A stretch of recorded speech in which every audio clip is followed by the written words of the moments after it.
And hello, everyone. This is Mike T, and this is going to be another installment of the Understand the Room. And as always, I got a big homie on the other end. Odie, say what's up to the people. Hey guys, how y'all doing this beautiful Saturday morning? Hope y'all had a good Friday, literally good Friday, and you're enjoying your Easter weekend. Yes, and me and Odie were just having a little conversation before we started recording, and we've had a lot of stuff going on throughout the week, and normally this is Saturday mornings is when I'm usually editing and getting ready for the premiere for Saturday evening. And like I said, I'm still going to do my best to try to get it out by 6 p.m. But if not, it'll probably be early tomorrow morning. It does take some time to get this whole thing edited and the upload and all that stuff. So just bear with us. We're going to get it up, make sure we stay on a pretty tight schedule with it.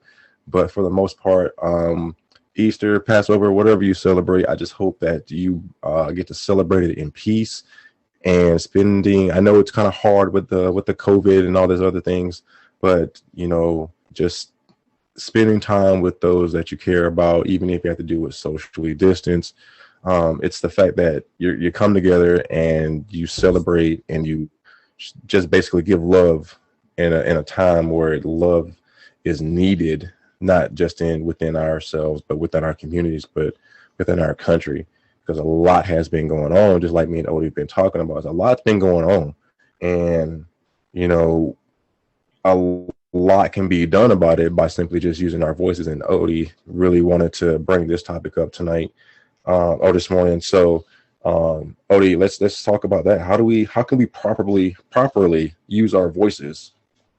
So the first thing I want to say about using your voices is that it doesn't matter who you are, especially in this day and age.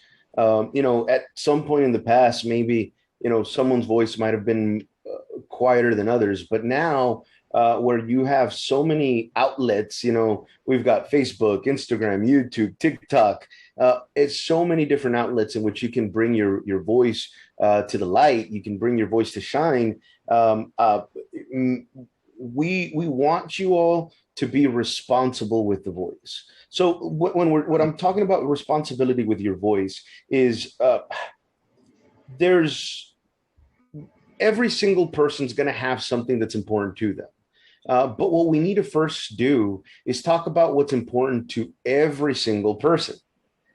If we're trying to all change one thing and each one has a different thing to change, no one's ever going to get anything changed. I think that's the biggest issue that our generation or my generation has with the current generation. You see all these memes where they're disparaging them because, for example, they have the meme as, oh, your generation is going to change the future, but you can't even decide, if you're this or that. And the reason that there's that feeling is because of the same thing where everyone wants to fight their own battles. I'm going to use an analogy used by the Iroquois. Again, I've mentioned in the past that the Iroquois had a huge part in building our country. And one of the Iroquois chiefs actually had a speech to the 13 colonies. And we still use something that he said in the speech in our country symbol today. So what he did on that speech is he got one arrow and he broke it. And he said one arrow by itself can easily be broken. And then he grabbed a lot of arrows and tried to break them. And he says a lot of arrows together can bend, but they won't break. That's why right now, even now, when you're looking at our symbol with the eagle, on one of the eagle's talons, it's holding 13 arrows. That's what caused the colonies to unite. That's one of the main drivers that caused the colonies to unite and decide to have their revolution. And that's what I think we need to do today. I'm not saying that anybody's main focus is less important than someone else's. What I'm saying is that if we come together and tackle each issue together, more issues will be resolved than by presenting 100 issues individually. Right. So again, I mean, I understanding that, how do we differentiate what issues get tackled? Because I mean, it's gonna, every time, everybody's gonna feel like if this issue gets pushed forward, that theirs getting pushed backwards, or if theirs gets pushed backward, another person's gonna feel like, oh, you're just saying that mine isn't as important as everybody else's. And this is what I'm saying when we say Black Lives Matter. We understand what you're saying. We know all lives matter, but until we start getting the same rights within every group, including Black lives, because Black lives are the ones that are being seen. These are the ones that are being documented and recorded as being taken and being abused by the people who are supposed to be protecting all of us, despite our skin color. But when you see a specific number in a demographic higher than another, that doesn't mean that everybody else doesn't matter. This particular group's matter means more than everybody else. It just means that we see that this is happening disproportionately in this one demographic than it is in any other. So until we bring this matter from here back down here to everyone else, or even, look, all we really want is accountability. Accountability. That's it. Accountability. We understand that things are going to happen, but to hold those people that are doing these things accountable for the things that they're doing, the same way that they want to hold us accountable for the things that we do, is what the cause really is about. So I heard a saying. I don't know who said it. I apologize. I wish I could give credit to whoever said it. And I'm probably going to butcher it anyways, but I loved it. It put everything in perspective, and it goes back to the Black Lives Matter. And that perspective, what that person said was, all lives can't matter until they all matter. So if Black lives don't matter as much as white lives do, then we can't live up to the all lives matter. And in order to live up to the all lives matter, we have to make Black lives matter. I'm not Black. I'm Hispanic and I'm Native American. And I've said it before, where a lot of people tell me, why do you support the Black Lives Matter movement? Because it's furthering, regardless of whether it's my nationality or ethnicity, it's furthering civil rights. That's the reason I support transgender rights, because, even though I'm not transgender, I'm still for the civil rights. And that's how we decide what's important. I'll give an example. And again, this is going to talk a little bit about cancel culture. A lot of people, well, first of all, nobody canceled Dr. Seuss besides Dr. Seuss. His own estate decided not to print those 6 books, anymore. Nobody, the Biden administration had nothing to do with it for our right wingers. They themselves decided to cancel those 6 books. And I've had a lot of white friends that have used especially the Asian depiction in those books and said, oh, how is that even bad? Why are they even mad at it? But that's coming from a mindset of someone that doesn't have a negative stereotype. For me as a Hispanic, I never had a problem with Speedy Gonzalez. Speedy Gonzalez embodied all the right stereotypes of a Mexican. But Slowpoke Rodriguez was lazy, didn't ever want anything, didn't want to do anything, wanted everything done for him, which is all the negative stereotypes of, being a Mexican. And to somebody, it may not seem that damaging, but remember that the ones that are viewing this are children. So if you're indoctrinating children to automatically see Asians with the big mustache and the kung fu and, the Mexicans as lazy, that want everything handed to them. Black people in the old Looney Tunes cartoons with that the African that was always trying to kill Bugs Bunny, but wasn't smart enough to ever, like, all of those things are things that our children are being indoctrinated to, and that's why that is so bad.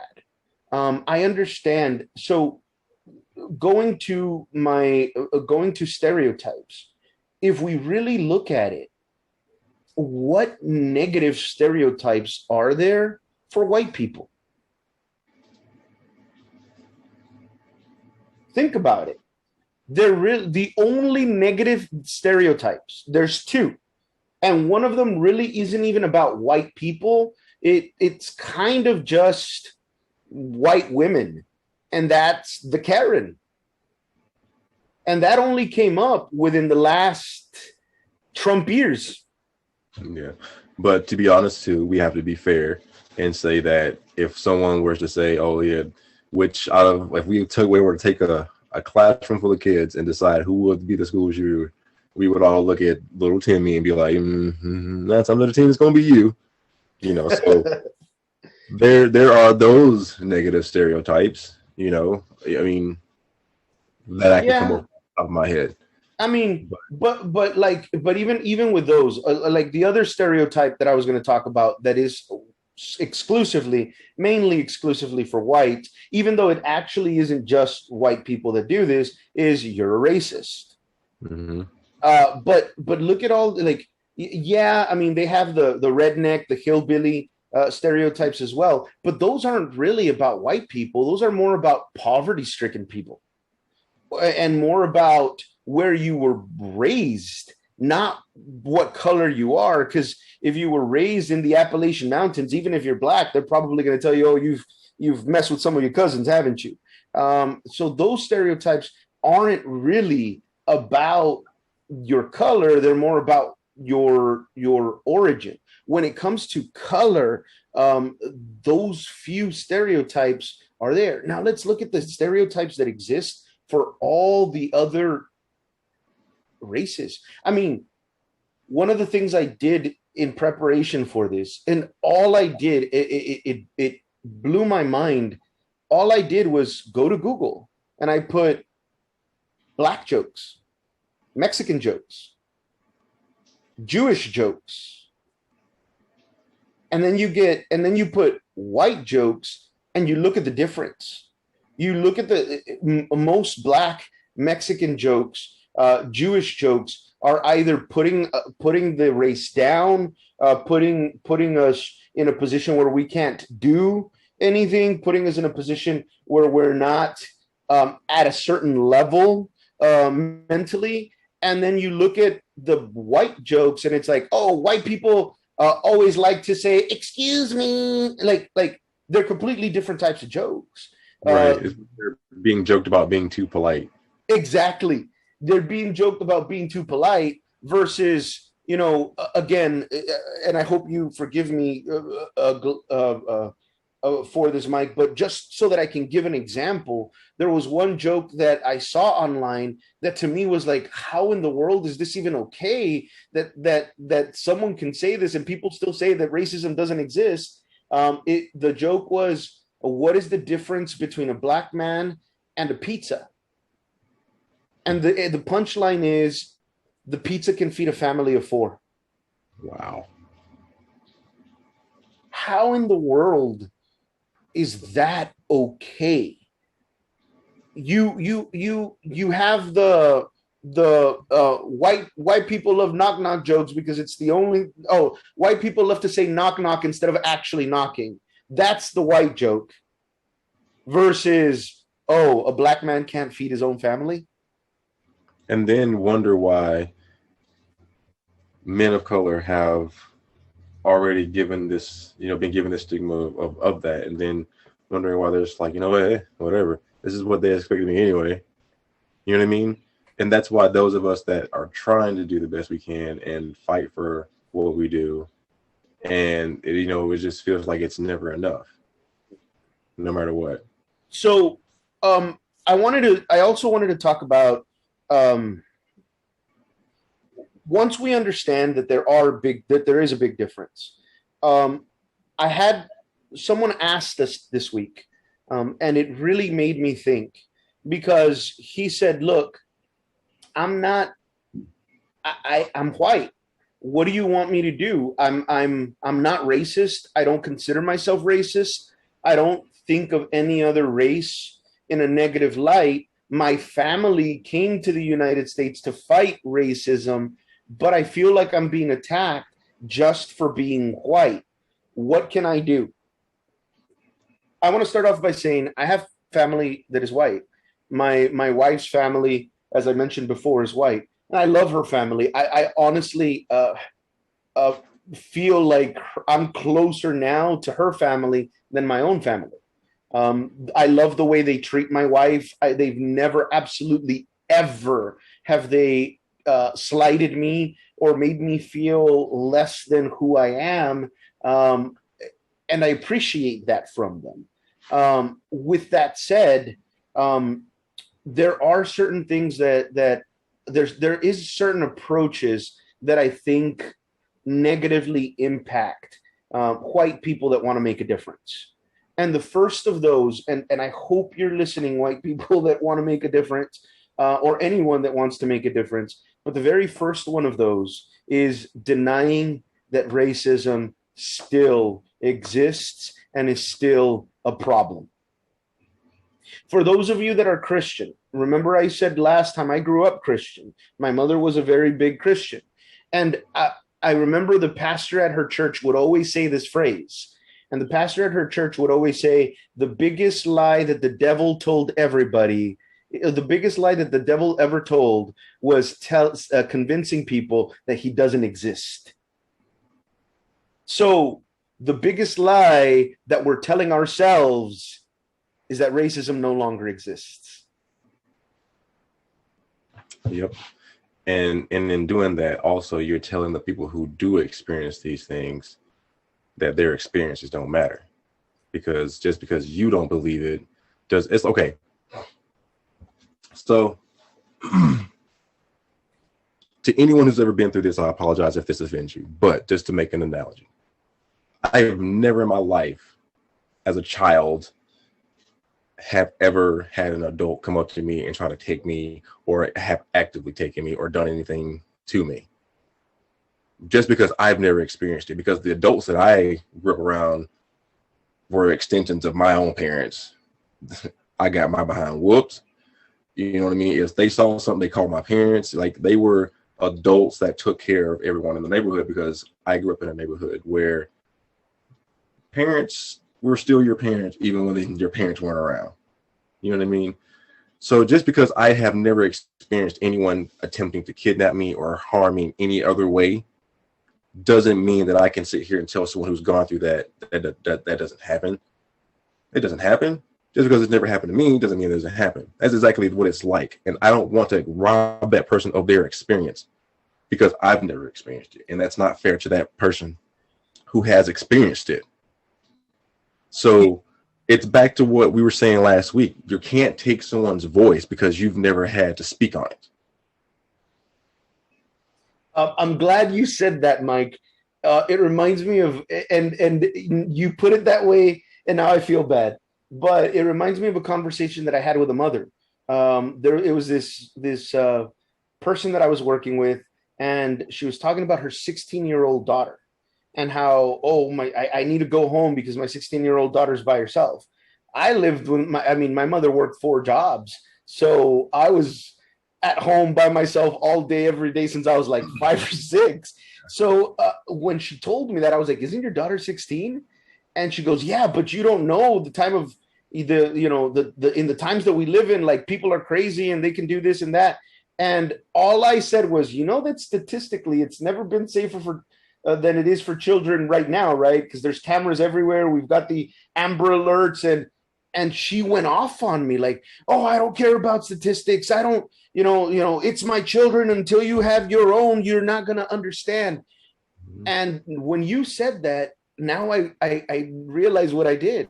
But that's exactly what white people do to us all the time. When they say, statistically, racism is less now than it ever has been, uh, it might be statistically, but it doesn't mean that it's not out there. And maybe it's statistically because, half the stuff, people aren't being held accountable for their actions of it being happening. Not just not being held accountable, but how many people report it? Look at our Asian community. This week, we saw another elderly Asian woman being beat in the street. Yeah. And instead of helping her, a security guard closes the door on her. I mean, and to be fair, this attack was done by a black man on his way to church. So in the aspects of being transparent, here we are talking about an Asian woman who was attacked by a black man. And I don't care what color you are, that's wrong. I don't care if you're white, black, Hispanic, I don't care. You should not be attacking an elderly woman going about her day, minding her business because of the color of her skin. This is what we're talking about. It doesn't matter. We don't care if this is happening white on black or white on Asian or white on Hispanic or black on white and black. It doesn't matter. Either end of it, it's wrong. And either way you look at it, this person needs to be held accountable for what he did. I don't care. I'm black myself, and I don't see me going around here smacking people around because I don't like because of their skin. Like, it is what it is. But you have to understand that these people deserve dignity and respect, just like you want to have the same dignity and respect. It's hard for us to prove that, black people are doing this and going through this and going through this when we're out doing the same thing that we're blaming the people that are doing it to us are doing. Exactly. Yes. So that leads me to point number 2. So point 1 is don't deny racism. Point 2 is let us talk. White people, I love you. All of you that love us, that do not have racism in your heart, we understand you want to be heard too.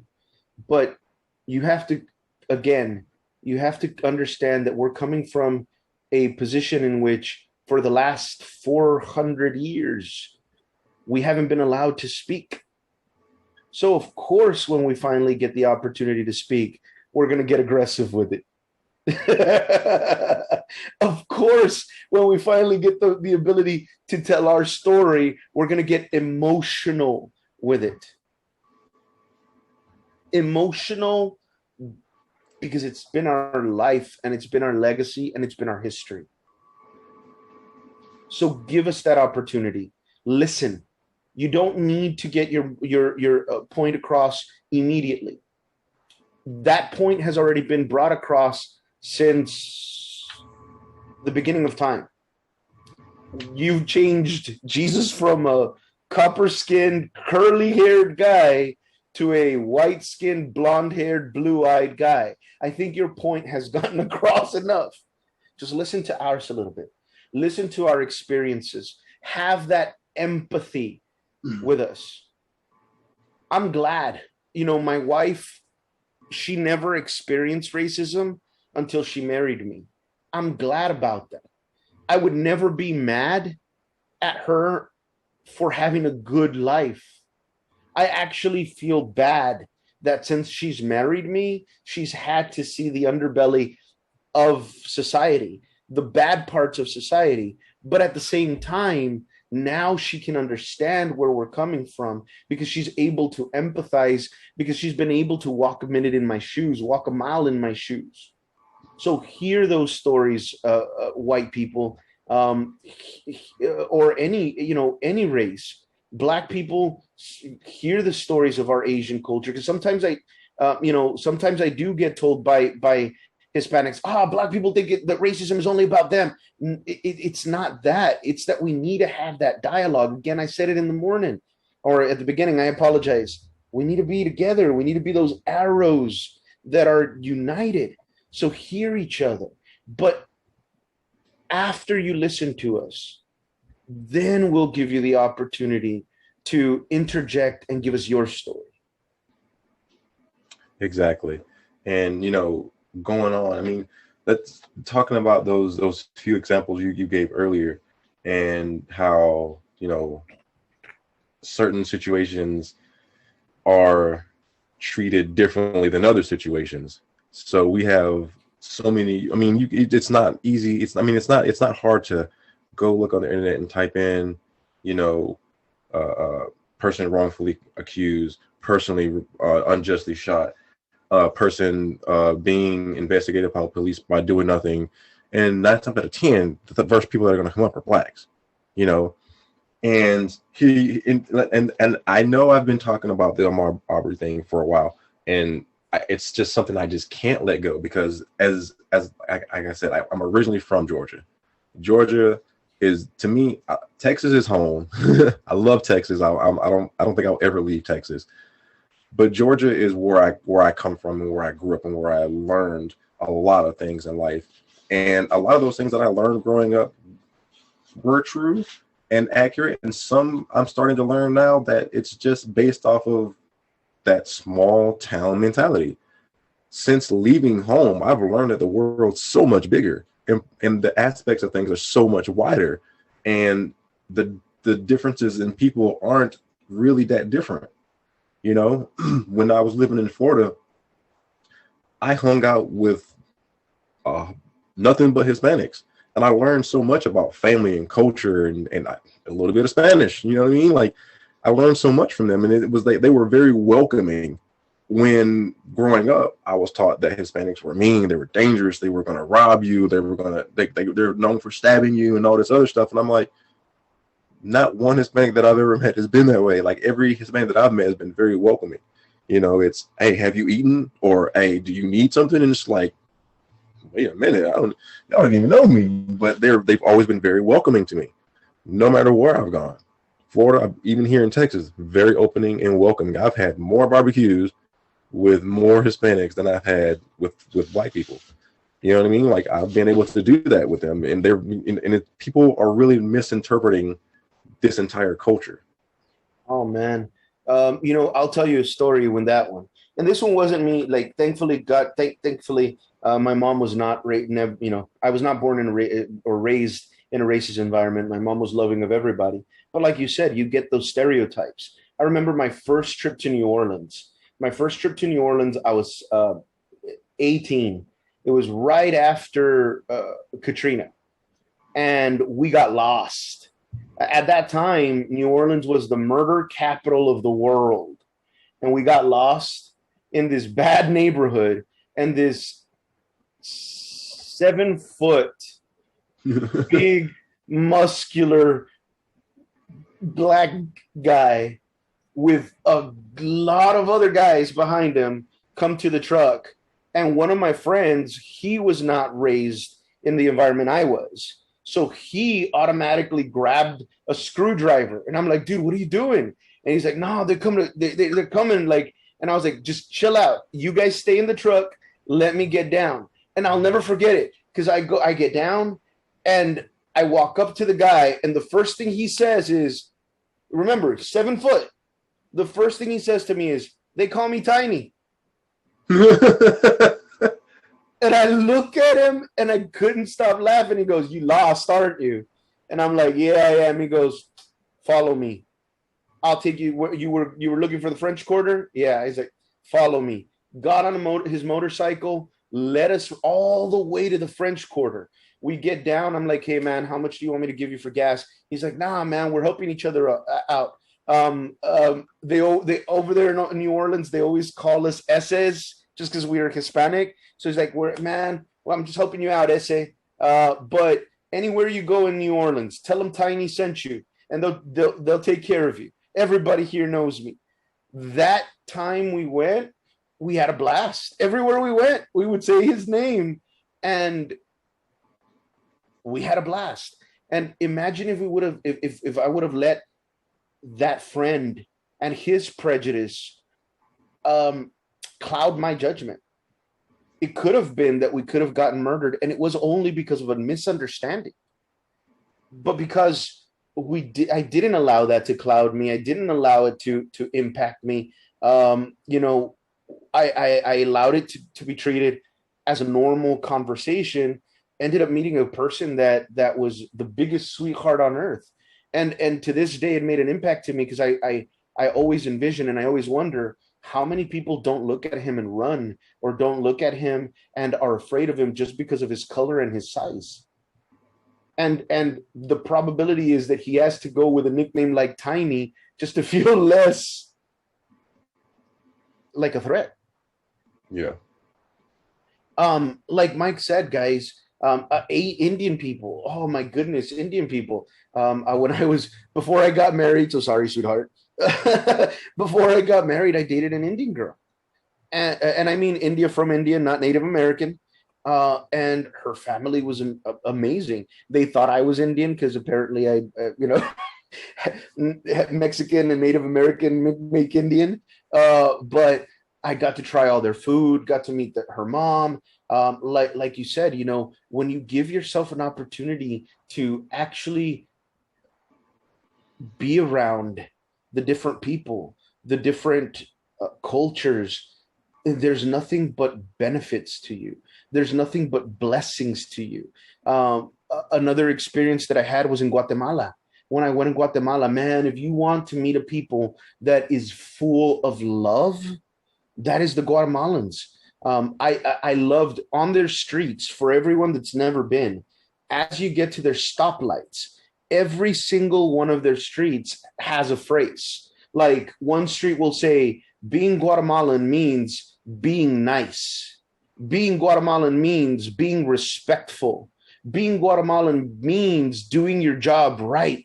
Instead of indoctrinating our children to believe that they're less than they are for who they are, imagine if we did that and indoctrinated our children to understand that being American means something. Yeah. Something good to the world. And I'll tell you right now, I never met one of them that wasn't me the shirt off their back, whatever they could to help me out. Yeah. I mean, it's just like I said, you got to really start getting to know people, because the world is a lot bigger than your area, your small community. Whatever's happening in your community, I mean, that's just one aspect of it. It doesn't define an entire, culture or people, And going back to the story in Georgia, the Ahmaud Arbery case, and like I was saying, it's inevitably just apparent at the differences in how people are treated in these situations. Let's look at how George Floyd was treated on just the accusation of a $20 counterfeit bill.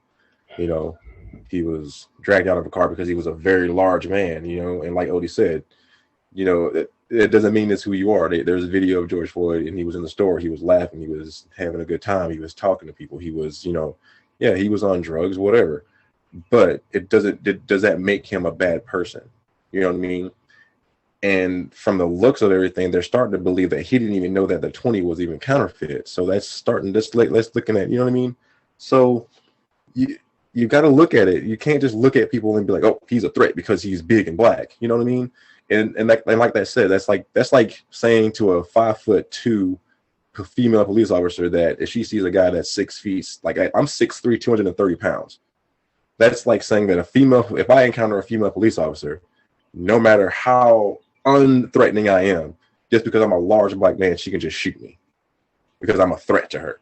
You know what I mean? But here you are, you have the Ahmaud Arbery case.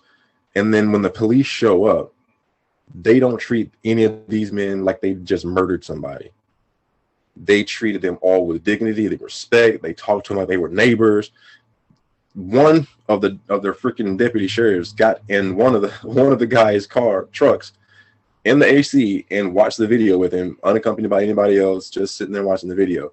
Had that been in a different part of town, and there was a white man dead in the street, and the person that approached the police and said, hey, I just shot this man, was a black dude, he would have guns drawn on him, if not shot.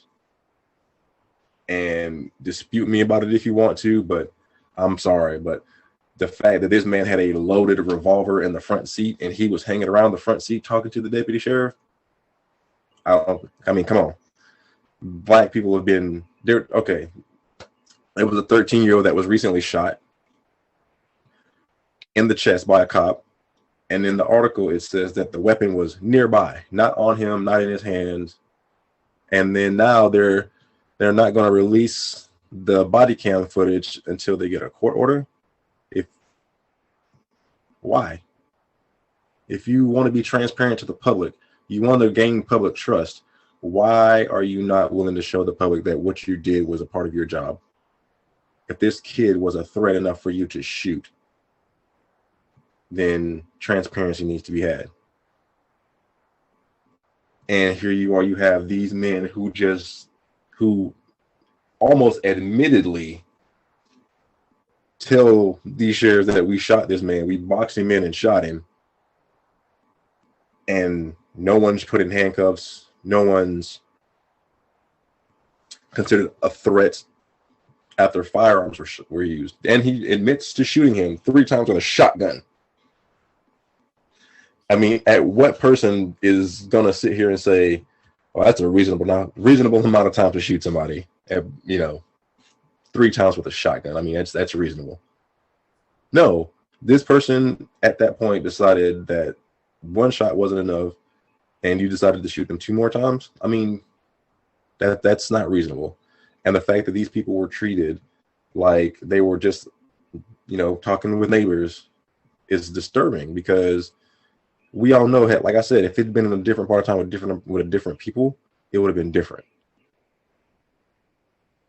I saw a video on YouTube, not YouTube, on Facebook this week of officers that went into, apparently they were called in. There was a black truck that had sideswiped the vehicle and then, moved and parked in some other place at a mall. And they walk into the food court of the mall. There's a black man with his family, his kids and his wife, eating there. And the first thing they do is they handcuff him in the middle of the food court. They him and they take him outside, and it's not even his truck. The guy doesn't even have a truck, and he's telling them from the beginning, I don't have a truck. I don't have a truck. But they're already treating him as a criminal. He was already handcuffed. We look at the difference. There's men that have just murdered a human being with a shotgun, and they're not handcuffed. They're sitting right next to me. They're watching the video. Might as well have had some popcorn while they were watching the video. And then there's a black man that doesn't even own that is in question, and he's already in handcuffs.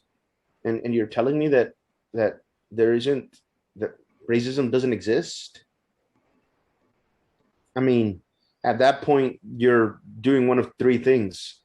Either you're a racist that wants to push the idea because of your proper gain, like the Ku Klux Klan. Number 2, you're feigning ignorance because you don't want to admit there's something wrong with society. Or number 3, you really don't care. Yeah. And either of those is dangerous, because it's involving people's lives. And I don't care how you look at it. A life is a life. You know what I mean? Like I previously said, I don't want anything to happen to Derek Chauvin. I don't want him to lose his life. I just want him to be held accountable for what he did to another human life. And ending his life isn't going to bring George back. It's not going to, it's not going to make anything better. No one's going to feel better. No one's going to be over it. It's still going to be the same. So it's just a precursor, hopefully, to the accountability that other people who abuse their power start to gain. Definitely. I mean, and that's actually the next thing that I wanted to say. So I think I'm on 3 or 4. Can't remember if it's 3 or 4. But the next thing that we can do to unite is exactly that. Hold ourselves accountable. Hold ourselves accountable. Hold those around us accountable. If you see somebody, sometimes you don't want to talk because you don't want to hurt their feelings. That If you stay quiet, you're complicit to the act. I was telling Mike that there was a friend that I called out. He made a comment that I didn't like, and I said, "Hey, buddy, as a supposedly Christian man, that comment that you're making is a little hypocritical." Mm-hmm. And I lost him as a friend, but that's okay. I'm saddened by the fact that I lost him as a friend, but at least at that point, hopefully the words that came out of my mouth are able to shine light in his brain and grow like a tree. And maybe later on he will be able to understand why the comment that he made wasn't right and why I was attempting to hold him accountable. The reality is that when we hold each other accountable, we start being able to heal.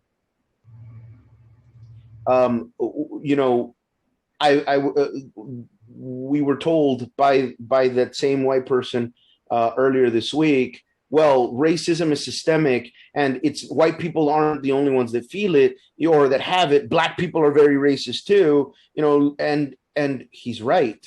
But the reason is we haven't been able to heal. You have to keep in mind, this wasn't that long ago. This was still in the 60s that they were segregated, that they go in to the same restaurant that white people could just because of the color of their skin. And you want them to forget about it? Every wound needs time to heal.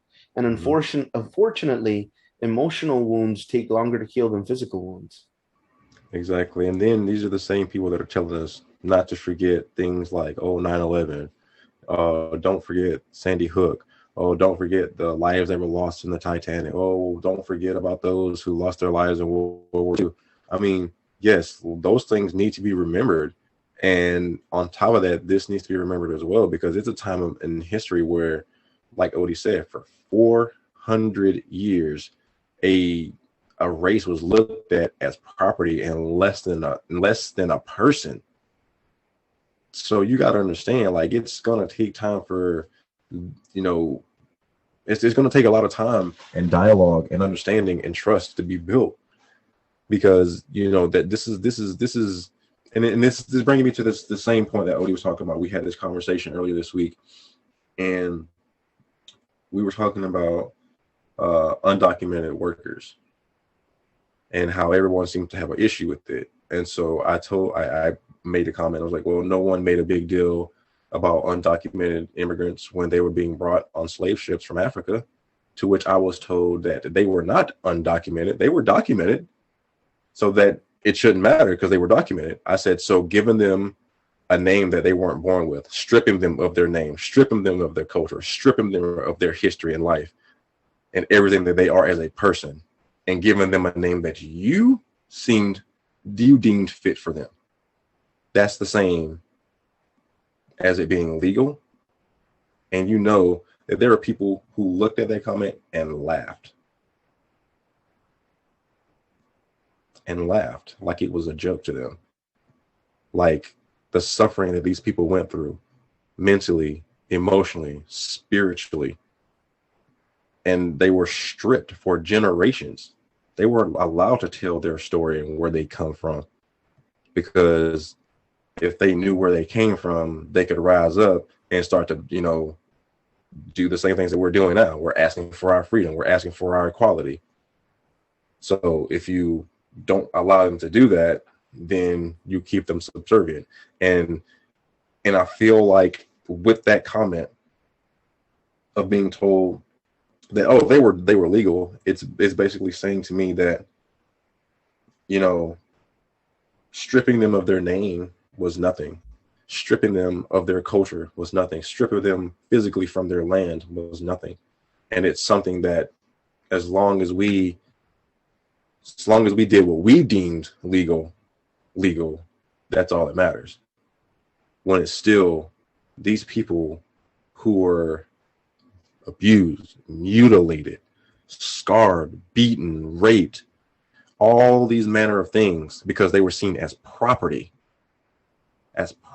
not a human, not a person, not someone who lives, breathes, dies like everyone else, but as property like my desk or like my microphone or like my speaker. Property. They didn't have a voice. They didn't have needs, wants, basic human rights and necessities. They were property. They were something that someone could come out and offer them a better settlement or more money for, and they would take them because, oh, this one works good or this one does this better. And like they were sold as, you know what I mean? Like it's inherently just disgusting, and it's just vile at how they're okay with that. It's disgusting because, you know, you got to understand that no matter what a person looks like, where a person comes from, you're still a person. Was one of our forefathers. I can't remember who it was, and I think this is funny because it shows the mentality of unfortunately racism. One of our forefathers said any law that is unjust should be, you know, repelled no matter the cost. And that some of the people that supported the invasion of our capital on January 6th used that as their reasoning, saying our father said that no matter the cost, we had to go in there and repeal these laws.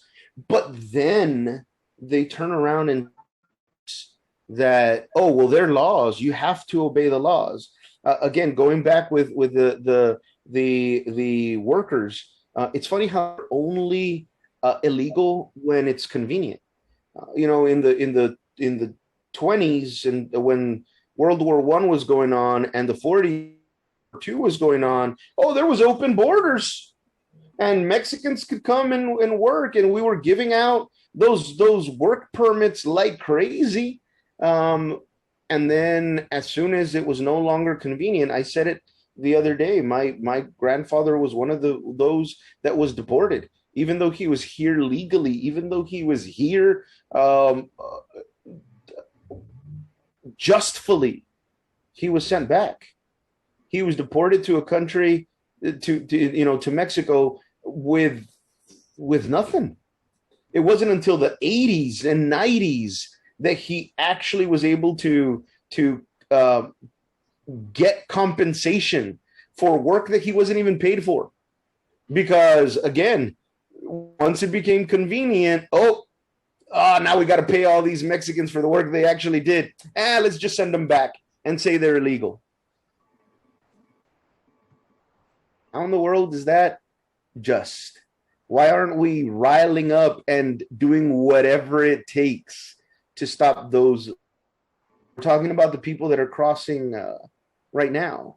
Guys, I'm going to start off by saying this is not, again, for the right-wing conspiracist.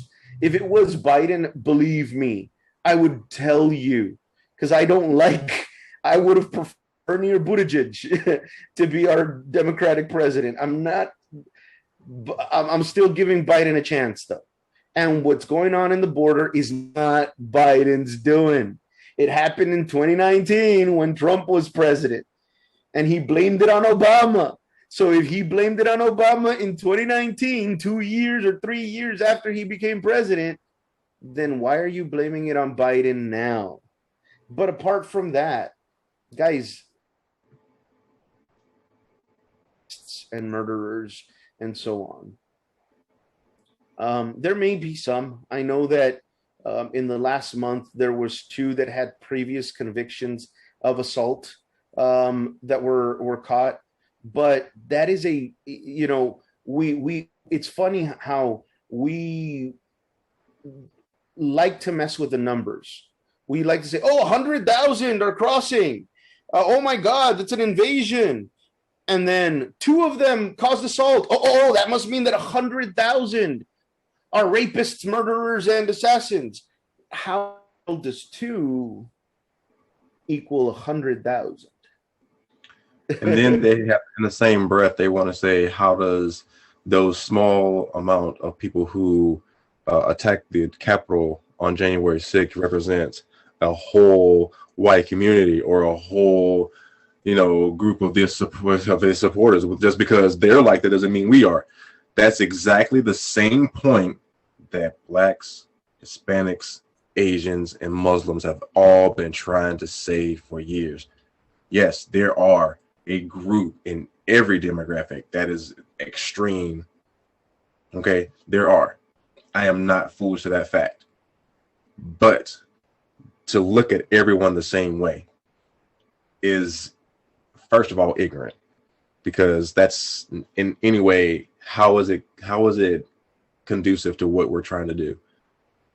If everyone is trying to get everyone to understand each other, and then you look at only the bad of every single person that you look at, you're not getting anywhere. I was walking yesterday in Walmart, and I'm the type of person that I like to watch. I watch hands. Hands tell me a lot. Where your hands are, it tells me a lot. So I really noticed that I don't really spend a lot of time looking at people's faces. So I did that yesterday in Walmart, and you know what I noticed? That my anxiety went down because, one, I stopped watching people's hands because I started looking at whatever, because I just, it's something I always watch for. I'm very observant about stuff like that. But I noticed that once I took that time to just pay attention to people's faces, it tells me a lot more about the person than their hands will. And I got to realizing to myself yesterday, I was like, you know what? I'm looking at everyone's hand. I don't care about your age. I don't care about your nationality or anything like that. But as I'm looking at faces, I'm looking at people going about their day, people having bad days, people having good days, people having in-between days. But overall, these are still people. And I'm sitting here looking at every single person as, a potential threat because of me watching everyone's hands. And it put me in a spot yesterday where I was like, man, even I'm guilty of this. So now I'm starting to watch people's faces and understanding, like, you know what? Not everybody is an issue. I'm not letting my guard down still, but I realized yesterday that I too am guilty of this same thing, and it's something that we all need to work on together, and we just need to be able to want to and listen to the understanding of other people, so that way we can have that open dialogue. And when it comes to those immigrants as well, guys, going back to the point that they're not all criminals. One of the other counter attacks that I always get from people is, well, why are they putting their children to this? If it was me, I would never put my children through this. And that is such a bullshit excuse. I'm sorry that I'm cussing. I don't like to cuss a lot. Mike knows that, but that's all I can call it. The reality is, guys, let me tell you a story. I met when I was working, when I was younger. I was working at this place, and I met someone that had come into our country as a refugee from Venezuela when he was young.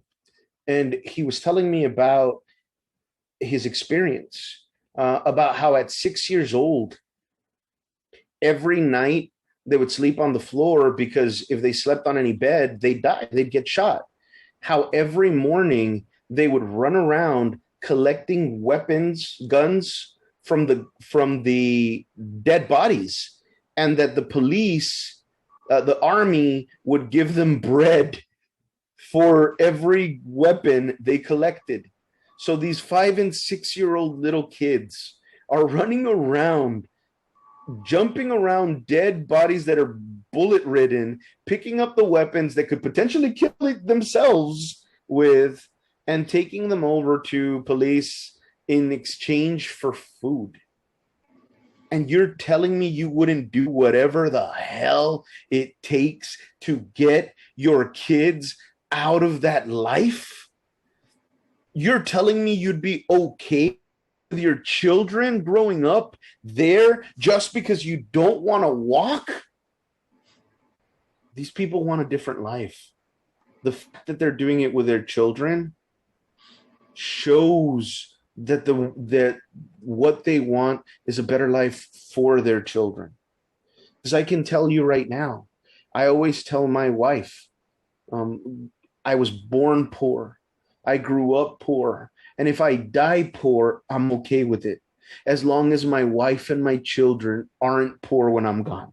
Mm-hmm. I agree. I definitely agree. And it's going back into a lot of these issues now, back to the border crossing. I mean, understandable. There's a lot of things that are happening. There's a lot of things that, need to be addressed. But sitting here placing blame isn't going to help. We need solutions. These people obviously need help. And we're so quick to jump into everybody else's business. We need to be helping our neighbors down south. We need some sort of support or some sort of, coalition where we can come together with the Mexican government and say, hey, look, this is a problem for you in your country, and it's becoming a problem for our country. Now we need to work together and see what we can do to get it fixed together. So that way we can stop making it your problem or your problem. What can we do together to make it a united front so we can stop this problem from happening? So talking back about during the Trump era, talking about the riot on the Capitol, your boy Trump is being sued by the Capitol Police for injuries sustained on the 6th. I always like to laugh about this because, here this guy is thinking that there's no repercussions about the things that he did. And here he is getting all sorts of repercussions in the last few weeks about the Capitol riot, and Dominion's still on their warpath of suing people. Capitol police officers are suing. I mean, it's a lot of things that have been coming to a head and finally getting some recognition done about that. FBI still investigating those who were involved, made more arrests, adding more charges to some. So it's a good day to see that there's some accountability being held on this. And this is, like I said earlier, why the FBI has been so tired, because they've been worrying about, maximizing and holding these people accountable for what they've been doing. And here we are now having to deal with yet some other investigation the FBI is dealing with. Is our favorite Florida Congressman, Matt Gaetz, and the allegations against him are just starting to mount up. It's not looking good for your boy Gaetz. So I'm going to go ahead and deem this Gaetz Gate. And Gaetz Gate. That's what I'm going with, man. I'm going with Gaetz Gate. And recently they've discovered that a Seminole County tax collector, for those that don't know, Seminole County is the same county where Trayvon Martin was shot and killed, and the same county court that's let George Zimmerman go away scot-free after shooting this 17-year-old kid. This same Seminole County, which, by the way, if you were just to happen to hop on the Florida Turnpike, you'll be in West Palm Beach within a couple of hours. Whew, I wonder what connection Gaetz could have from Seminole County going to Palm Beach, where, didn't Mr. Epstein used to live down that way? Now all of a sudden he's been indicated in some serious issues stemming from sex trafficking to identity theft. Kind of sounds familiar. Yeah, it does. And this is go ahead. And funny thing is that Gaetz has been a Trump boy from the beginning. He's been whenever you couldn't look anywhere without Trump, without seeing Matt Gaetz in the background talking about, yay, Trump said this and we're going to go do this. Just despite all the the proof of everything being completely opposite of what they've been saying. But he's been pro-Trump. Now that he's been going through all of this, Trump has said nothing. He hasn't released any kind of statement saying, you know what, let's see what happens. Let's let justice do its course. You know, being the president of law and order, you know, he should have been the first to be like, well, let's just let, you know, the justice system do what it's supposed to do. He said nothing. Republicans have said nothing. The only Republicans that have come to his rally is Marjorie Taylor Greene and Jim Jordan. And I don't think these are the two people you want in your corner right now if you're going through an allegation. Just saying. I mean, I don't know. You know, and it's ironic because what was the? I don't really. I think we're gonna leave this probably to a way other one because it's gonna be a good topic at some point. But what was that QAnon conspiracy that the Democrats were the ones that were into child sex trafficking and the Democrats were involved in all this? And look at it now. I've always said that. Okay, I'm going to go ahead and say this too. Like Odie, I don't identify with either party because I honestly think, again, excuse my language, I think both sides are full of shit. They're both full of shit, and they're going to do whatever they do to get their political gain so that way you put them in office to have all this higher power. I don't believe either side. So, with that being said, I've always said that Republicans are always projecting what they're doing onto Democrats. I feel like that's always what happens. Just like in this past election, Republicans were like, oh, voter fraud. The Democrats are using COVID to up their chances for putting in all these ballots, and the ballots are fake and blah, blah, blah, blah, blah.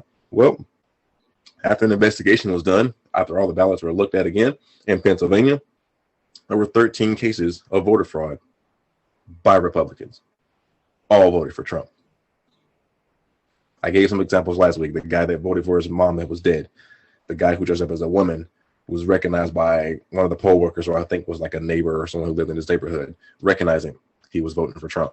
So you got to really understand, like, you can't, like me and Odie always say, you can't take things at face value. You have to do your own research. You can't go to court 60 plus times, lose 60 times, and still sit here and say, it's rigged. And the courts are refusing to do anything because the courts are ran by Democrats. But the courts that are ran by judges are appointed by the guy who's claiming that the votes don't count because they're fraudulent. And that the same. So how can, wait, what? So these people that you appointed to be in those high-powered justice positions are saying that, bro, nothing that you're saying is valid. You can't win here. And now they're all of a sudden, no, they're against us and they're with the Democrats and they're with this and they don't believe us and because they're with them and they're in on it.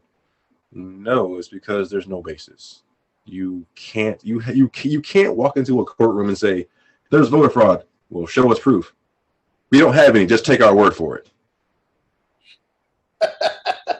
Not how it works. The point of the guy. Not how any of this works. Yeah, and I mean, the irony, like I said, the irony that this guy, because he, if I'm not mistaken, I might be mistaken on this one. I know that a few of them do support QAnon, and Gaetz is one of the ones that was also supporting QAnon. And the irony that he is now being accused of the same things that, and it's hilarious to me. It's again, you can't. Life is stranger than fiction. You can't write this stuff, you know? Yeah, exactly. And like I said, Florida, man, Florida is its own little beast. It's not really nothing surprising that, this congressman from Florida is involved yet again, in a sex trafficking ring. I mean, all of these instances that have been going on. Like, Jeffrey Epstein was living down there, doing his thing down there for all those years. All of those witnesses, all of those people that, were ultimately denied justice because Mr. Epstein is no longer with us. We'll just put it like that. You believe what you believe about it. It is what it is.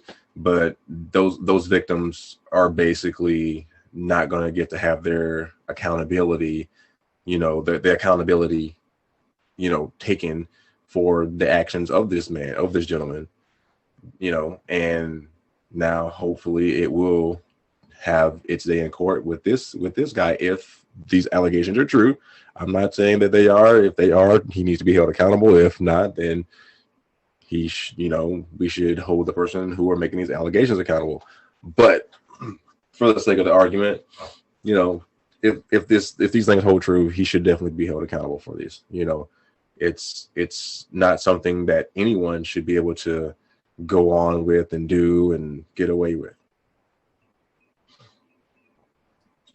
Yeah, exactly. Which leads me to point 4. We talked about accountability, holding ourselves accountable. And point 4 is no matter who you are, your voice counts. One of the things that frustrates me the most since the Trump era began is that we disparage people for using their voice. Colin Kaepernick, perfect example. He didn't even use his voice. He used his knee and, was called an animal, this, that, this other thing. And I think I mentioned him once before, but I really wanted to talk about Jonathan Swift. So hopefully all of you all know who Jonathan Swift is. If you don't know who Jonathan Swift is, he is the writer of the Canterbury Tales, which, if you're more of a movie person, The Knight's Tale is based on the Canterbury Tales. He was a very popular writer in his time in the 18th century. And like I mentioned earlier, he was already a very popular writer. And at that time, the Irish were being oppressed severely by the British. Now, here's a man that had a very big position. He was already a recognized writer, and he decides to write a satirical essay called A Modest Proposal. The actual title is extremely wrong. I mean, not wrong, long. I'll spare you guys the length of the title, but if you want to read it, it's called A Modest Proposal. Now, it was satirical because even the name itself makes it seem like he was just going to propose something very, very small. And what he's proposing is actually that the British allow the Irish to eat their children, to raise their children as cattle and eat them. I like it because in the satirical essay, he puts, what are 6 advantages of a modest proposal? And he puts advantage number 1, fewer Catholics. Advantage number 2, more money for the Irish to pay rent because they have children to sell, improved Ireland's economy. Women don't have to support their children and can have jobs, new tasty meals at taverns, and men will honor their wives more because they're making them money. When he did this, he did use a pseudonym. He didn't want his name to be attached to it, but almost immediately, people started realizing it was his style, it was him, and he didn't shy away from him. He got a lot of criticism at that time. I mean, understand the implications. He's talking about cannibalizing children to British people. But you know what? It also turned a lot of the British elite towards the plight of the Irish. It also started showing them what was happening and that there was this huge suffering being had by the Irish because of British rule. The reality is that when they tell a celebrity you shouldn't speak, what they're subconsciously trying to tell the public is you shouldn't either. Mm-hmm.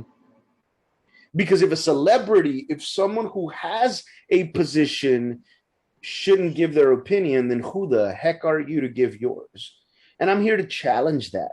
I'm here to say that if a celebrity has the right to speak because of their position, then you, as a citizen, as an American, have an even greater right to voice your concerns, to give your voice. So don't feel like it doesn't matter, and don't feel like you don't have a good way to express your voice. Look at Jonathan Swift. Jonathan Swift wasn't political. We were told earlier this week, well, why don't you just get into politics? I'm not a politics guy. And I'll be honest, the reason I'm not a politics guy is because I'm only a good person because I try to be. I am a true believer in all power, absolute power corrupts absolutely, and I'm afraid of what would happen if I get power. So I'm not the right guy for that. But I've said it before. That doesn't mean that I can't hopefully use my voice to encourage and to embolden those that may want to run for politics and may want to use their voice that way. Everybody's voice can be used differently. Jonathan Swift was able to use it by using his writing, by creating this narrative that disgusted British elites so much that they actually said, you know what, we got to do something about this. Absolutely. Absolutely. And, with that, going back to the Black Lives Matter, us using our voices need to be, just that. Like I said before, I don't agree necessarily with the rioting and the burning and all this other stuff. I understand that you're upset. I understand that you're angry. I understand that things you want to get the attention of those. But when we use our voices, we unite with our voices. Like things have to be listened to. They have to listen to us, and we used our voice in November. And look what it got us. It got, essentially what was trying to become a tyrant out of the White House. And now, like Odie said, we're giving Biden a chance here. We're seeing how it goes, and the just because that we got that part doesn't mean the movement's over. Black Lives Matter still is still going on. People are still losing their sons, daughters, mothers, fathers, uncles, brother. It doesn't matter. These things are still continuing to happen until these people are held accountable. And, we definitely need to make sure that these people are being held accountable and there's some sort of reform on how we deal and interact with each other. Social communities need to come together and work together on how we come together and work on these things, because just because, you're an elected official doesn't mean exactly what's going on in these neighborhoods. You need to come into the neighborhoods and talk to the people and understand what the people need and what the people are going through before you try to make changes, because you don't understand what it's like if you don't go through and experience it with them. You don't know what it's like until you go and talk about people about their experiences. And until we have that dialogue, nothing's going to really change. And I know me and Odie have been waiting to talk about this one. It's been on our minds heavy. We've been talking about the trial of Derek Chauvin, about the murder of George Floyd. Say what you want about, the case or whatever, but it's still a process. There are going to be some days where you're going to feel certain ways and some days you're going to feel another way, but you have to realize that it is a process. Now, with that being said, there's just way too much overwhelming evidence in this case. And unfortunately, I'm not gonna lie, unfortunately, I still feel like there's some way that this guy is just is going to get away with it. Is going to get off.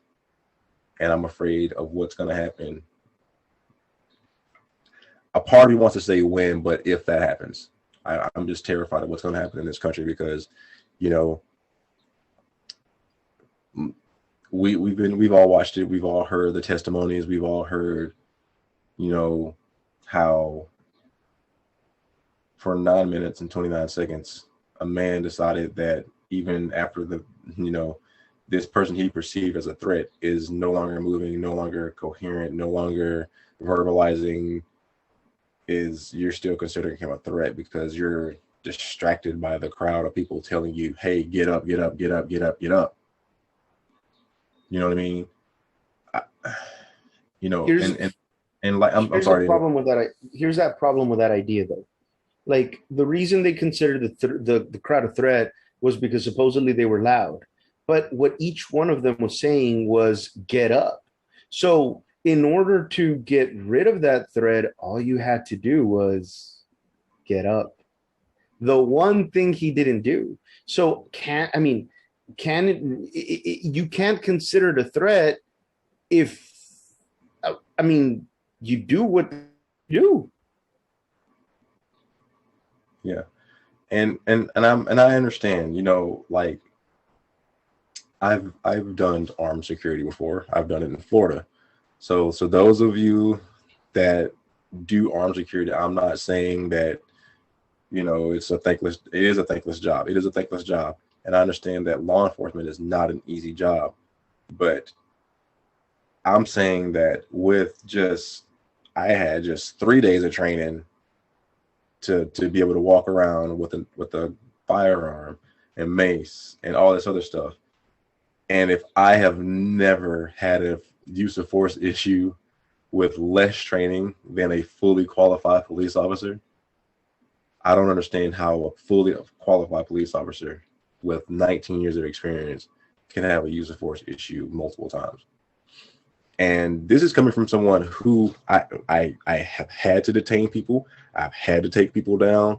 I've had to even use my firearm one night in Florida, in West Florida, West Orlando. Yes. I got into a shootout. And all three of these instances that I've been involved in have all been justified. So I'm trying to understand. It's like they said, you only need to use the amount of force that's necessary in that moment. Because yes, even at the beginning of those use of force instances where I had to take people down, I used just enough force to get under control of them and to put handcuffs on them. And once you get handcuffs on somebody, especially hinge cuffs, once you get those on somebody, they're not a threat. If you're afraid of someone kicking, step back. Step back and assess. What was I love the fact that, you know, I gotta give props to the sergeant that was testifying about that. I'm not sure if it was yesterday's or the day before yesterday that he was saying, you know, we're trained that handcuffs, you got to put them on their side, because just the handcuffs alone on their back is going to push their chest out, stretch their muscles, and going to compress that breathing. And you know, and he says it also, you know, I got to give props to that sergeant. Again, this was not, and I give him props because it wasn't anything about, hey, we're both police officers, we got to stick together. He gave his version of what it was, and it was very good testimony when he says, look, if he's already handcuffed, it doesn't matter his size. The threat has been, you know, taken care of, because once he's handcuffed, you know, what is he going to do? Kick? And he even says a kick is very easy to get away from. Yes. So the narrative that there was a threat and an existing threat when the man is handcuffed. Maybe it's because I'm 300 pounds. You guys tell me, do this, try this. Tie your hands behind your back. Put yourself on your belly on the floor and try to get up without your hands. I can't. It's very, very difficult. You know, it didn't need, I don't need another man's knee on my neck. I'm not going to be able to get up. it's very, very difficult to get up once your hands are handcuffed.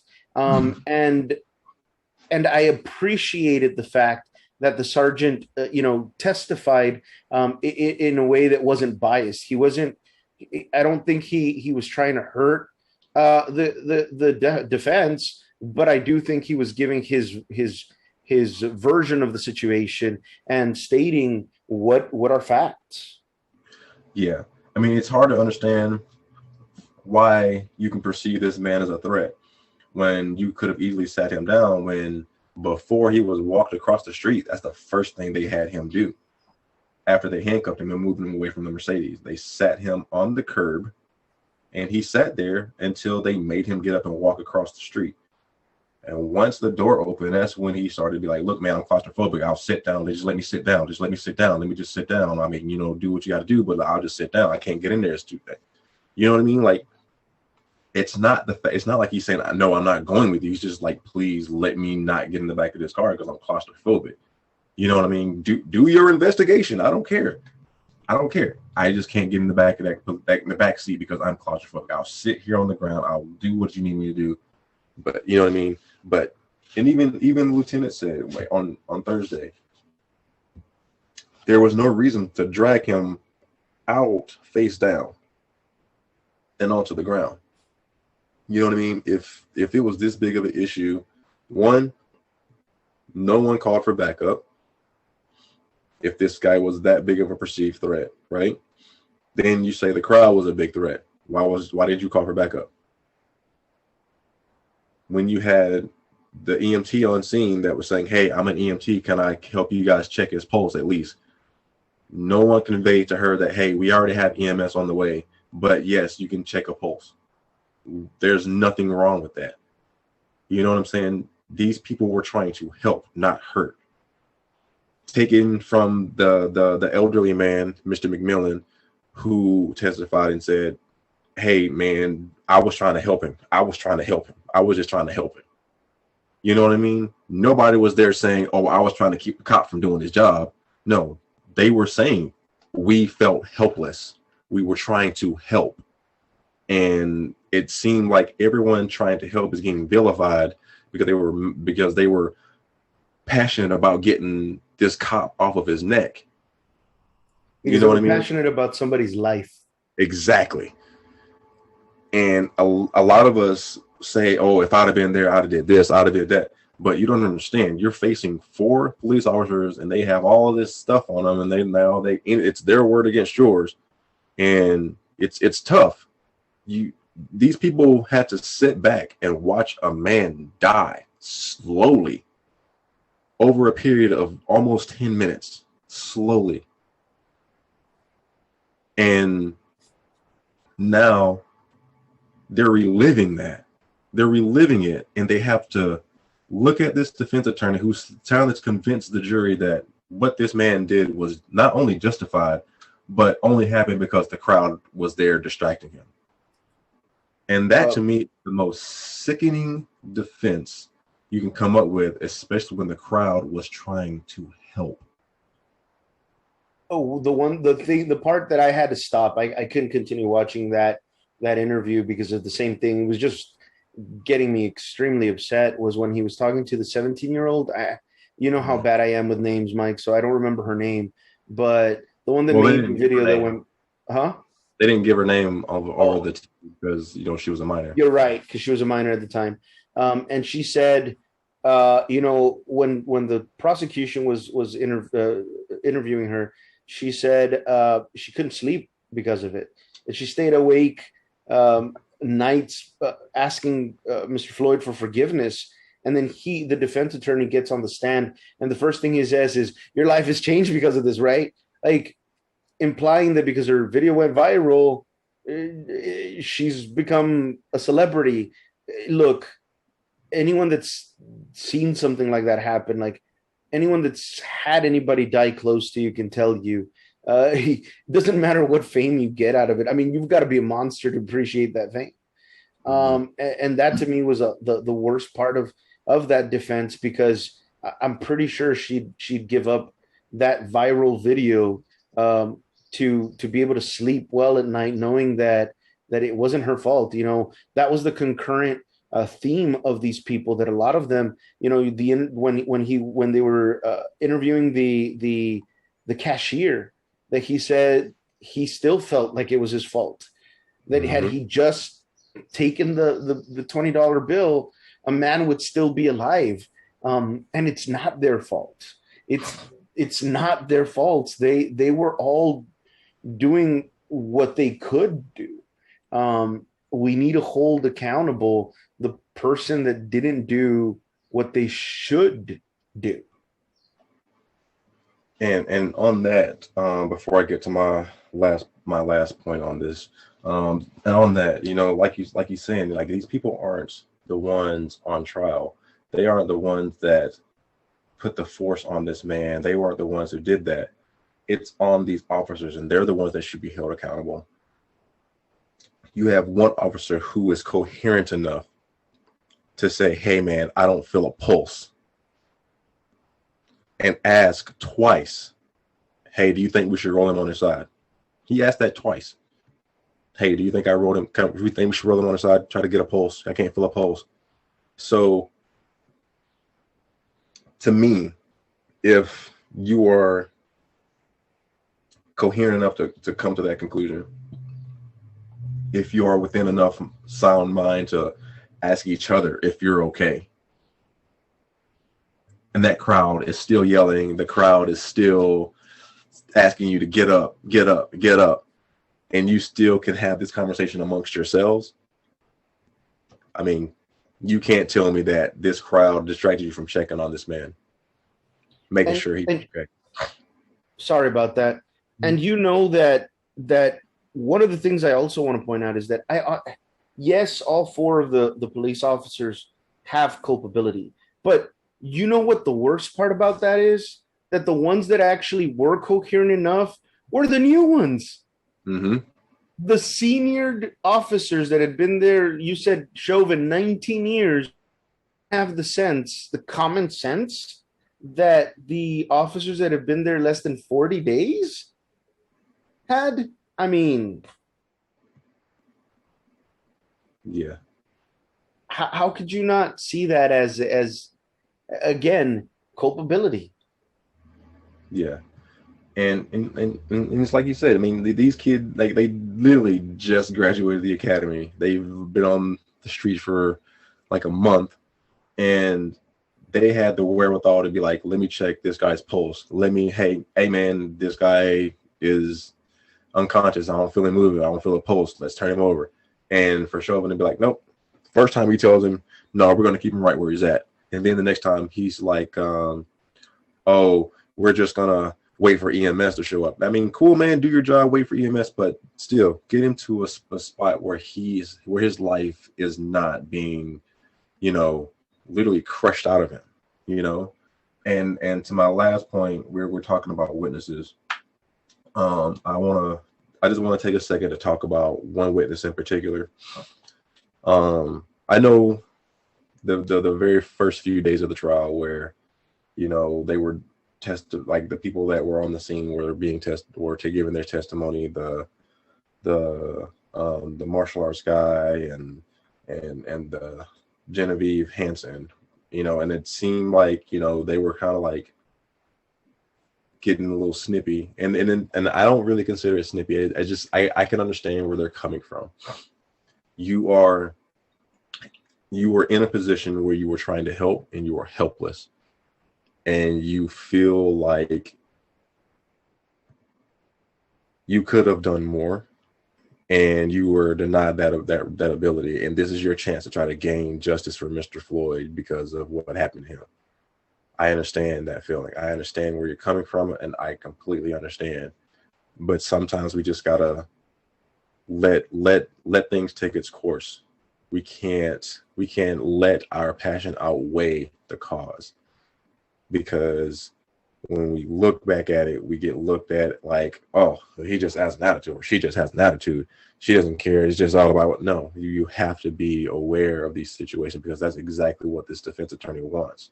He wants you to look unreasonable so that way they can be like, see, she's unreasonable up here on the stand, so she was unreasonable that day. There's no telling what she would have did.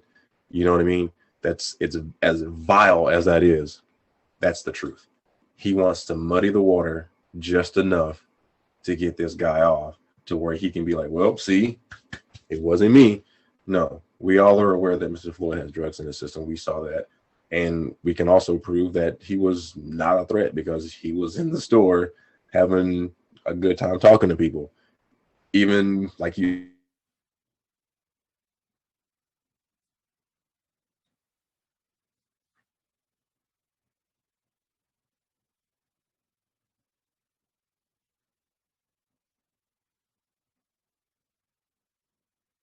to the fact that I don't even think he even knew that it was a fake $20 bill, to be honest, because his reactions to it was just like, why? Like this to me, like, you know what I mean? Why is this happening to me?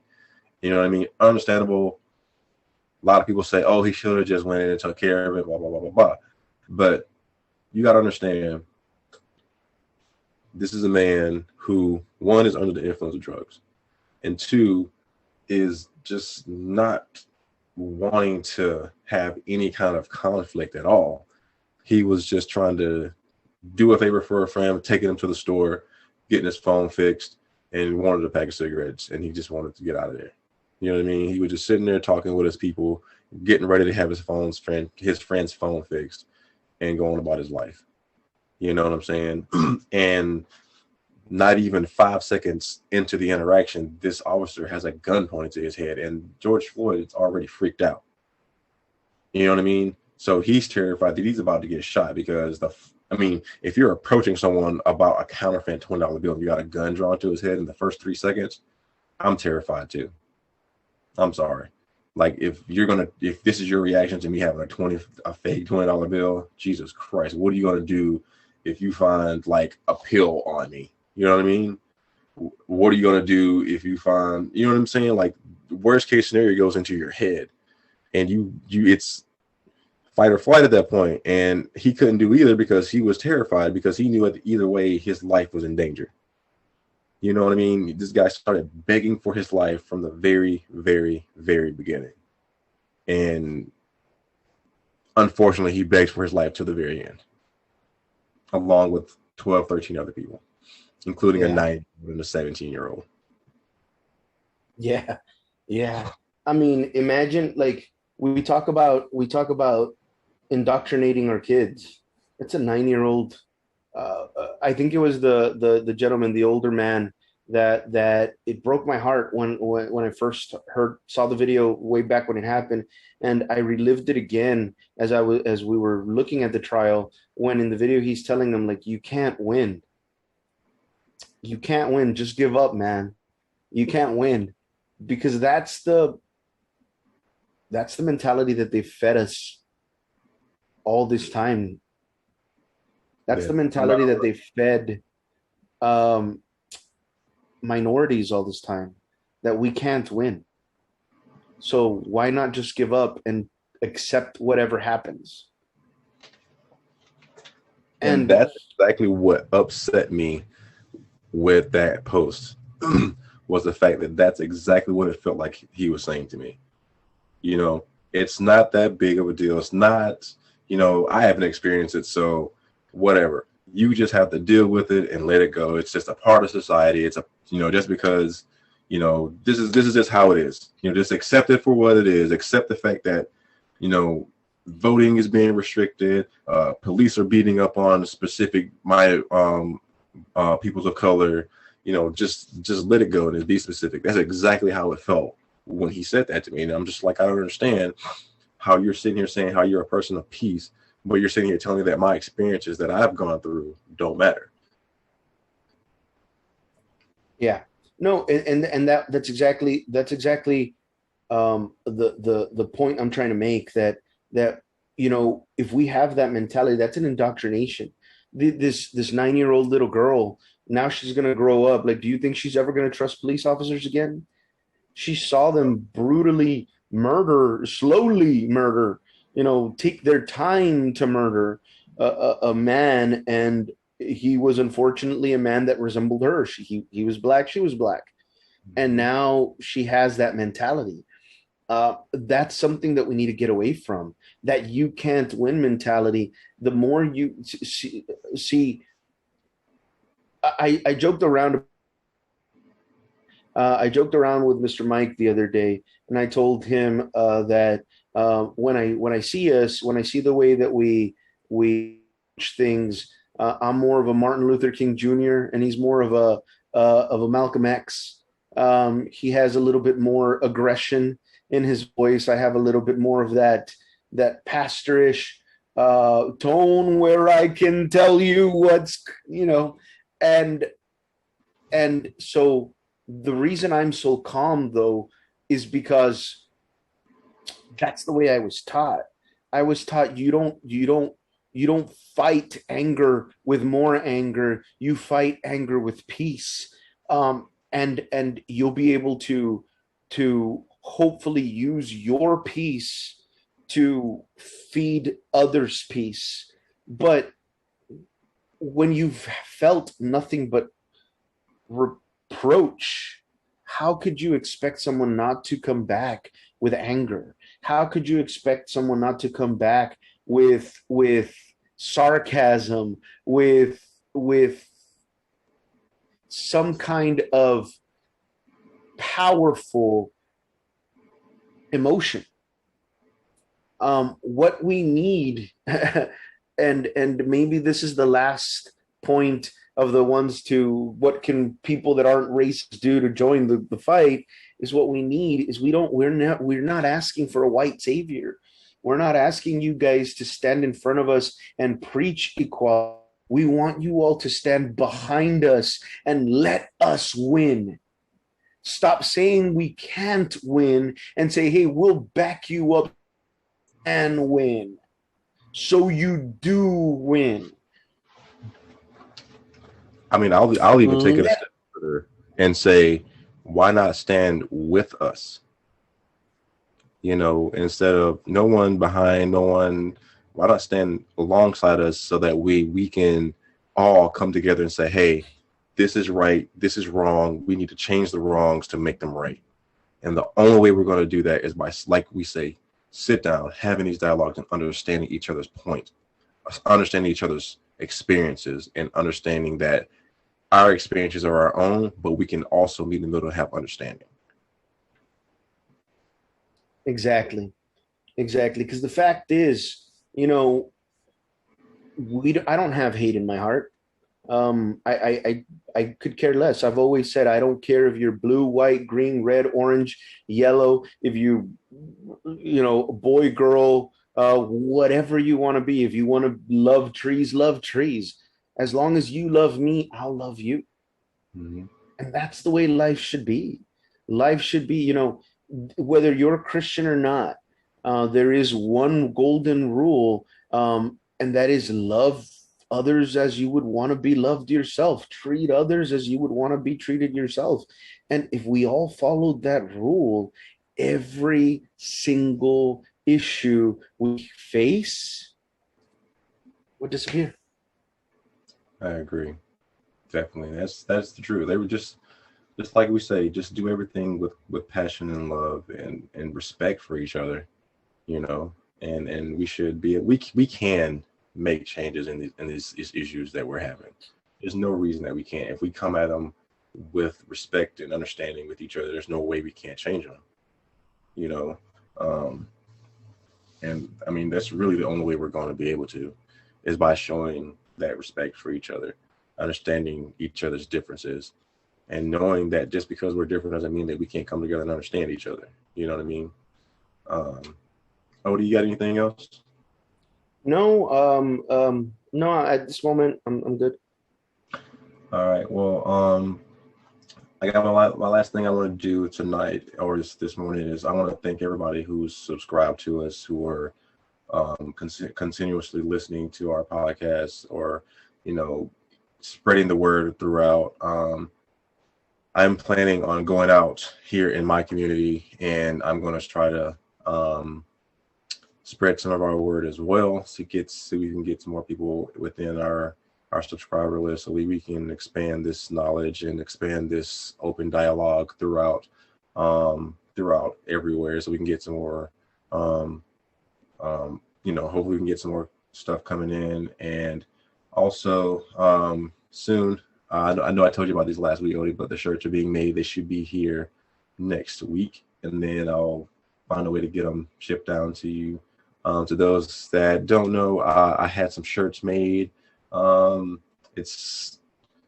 like them. Odie liked them.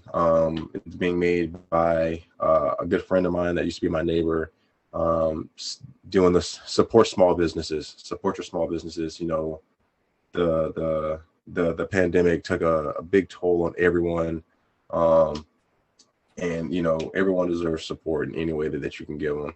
So if you have anybody that's you know, holding a small business, needs some support, please give your small businesses some support.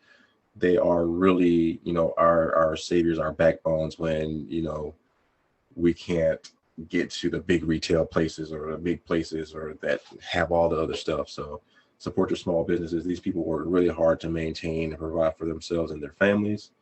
To see the shirts that I was just mentioning, just follow me on Twitter. I have my information down in the description below. And also, as always, I'm going to have a synopsis of the show, and we're going to provide some links. And you know, hopefully, again, like I said at the beginning of the show, whatever you celebrate, just do it with compassion, love, and please be careful. There's too many things going on out there. Please take care of yourselves and each other. Odie, you got anything you want to say before we get out of here? Just last thing I want to say is those of you that are already watching, thank you. We appreciate it. I mean, what we want is, and what we've wanted from the beginning is a dialogue. So we appreciate it. Recommend these videos to whoever. If you have your own stories, it is a dialogue. And if you have your own stories, leave a comment below or reach out to me. Let us know. Let us know what if these videos are helping, how we can help, how we can get that dialogue moving, and how we can make sure that we come together as a people. Absolutely. Like we always say, it's all about understanding and coming together. That's what we want. We want us to be able to come together. Like Odie said, we want to be those arrows. I always say, stand together, man. As long as we stand together, we can't fall. And like always, I just want us to just be good to each other, listen to each other, and do everything with grace and love. So until next time, you guys be safe. Hope you enjoy your Easter, Passover, whatever it is that you celebrate. Please be safe doing it, and hopefully you guys, we can still remain socially distanced until we get this thing taken care of. And just still, again, respect each other's wishes when it comes to that. And until next week, we will see you next time. Enjoy your weekend and have a good week.